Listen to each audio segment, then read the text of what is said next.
très heureuse de vous retrouver pour notre série itinéraire Bretagne et je vous conseille tout de suite de chausser les baskets pour suivre les filles que nous allons voir cette semaine car nous nous intéressons au sport féminin de haut niveau. Nous allons à la rencontre de championnes de rugby, de basket, de hand, de kayak ou de tumbling. Mais nous commençons tout de suite par le hand, l'équipe de 2e division du Rennes Métropole Handball de Saint-Grégoire.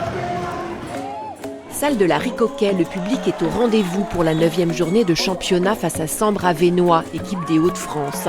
Soutien précieux pour un match à enjeu et pour des handballeuses qui dans la vie ne sont pas que des joueuses. Le quotidien de Marie Lachat, 22 ans, ne se résume pas à garder les buts. À la ville, elle est assistante comptable à mi-temps.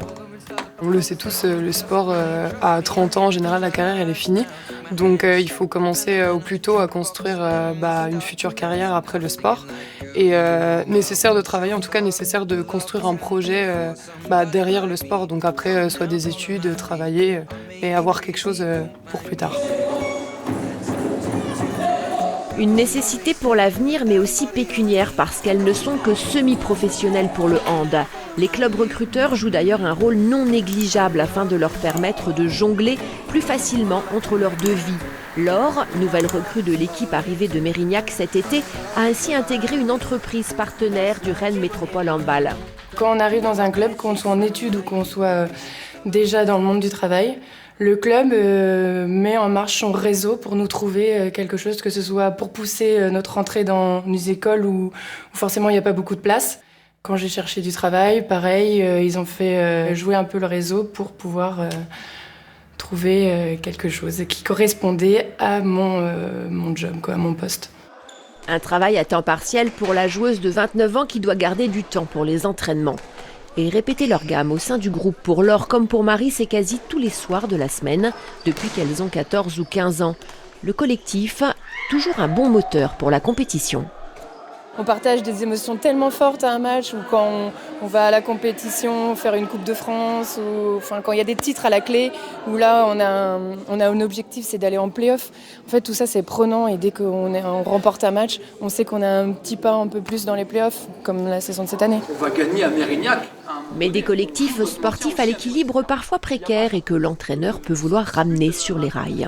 C'est-à-dire que si vous ne pensez pas handball, si vous ne réfléchissez pas en disant à quoi ça sert, qu'est-ce que je fais, qu'est-ce qu'il m'a dit à l'entraînement, putain j'arrive jeudi à l'entraînement, il m'a dit ça, il faut que je fasse ça, ça sert à rien, vous mettez tout à la poubelle. Vous progressez, mais vous ne progresserez pas assez pour faire du haut niveau. On parle d'intelligence collective quand on entraîne, c'est très difficile d'atteindre ce niveau de compréhension entre les joueuses, l'entraîneur, le projet de jeu, le fonctionnement du club.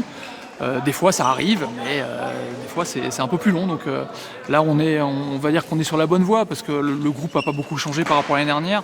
Il y a seulement 4 nouvelles joueuses par rapport à la N1. Et on sent que le groupe vit bien, que ça fonctionne bien, que les filles s'entraînent bien. Mais c'est relativement fragile. Une victoire peut suffire pour le retour de la confiance dans une équipe tout juste de retour en D2 cette saison, mais qui a pour habitude de gagner ses matchs à domicile. Nous on a la chance d'avoir un groupe qui vit bien.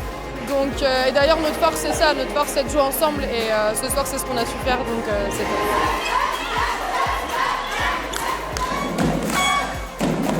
Et 36-28, c'est le score pour Saint-Grégoire qui grimpe à la 4e place du championnat, étape importante vers les play-offs, c'est-à-dire à minima le maintien en D2.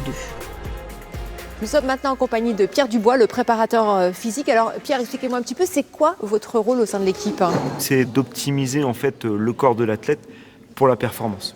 Donc dans l'optimisation, on parle de l'aspect physique, améliorer la condition physique de l'athlète, l'entretenir et toujours aller plus haut dans ce conditionnement.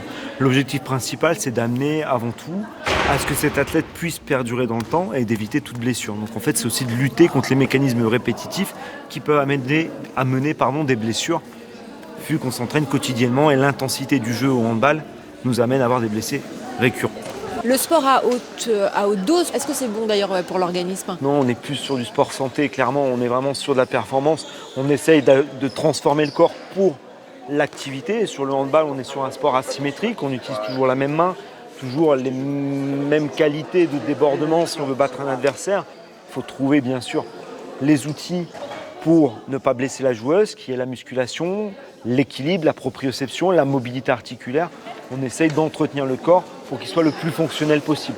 Vous avez un rôle au niveau de la compétition et du sport, mais est-ce que ça englobe aussi leur vie quotidienne? Comment ça se passe? On essaye de ne pas être invasif parce qu'on est quand même sur un sport professionnel qui demande énormément de temps, énormément d'exigences.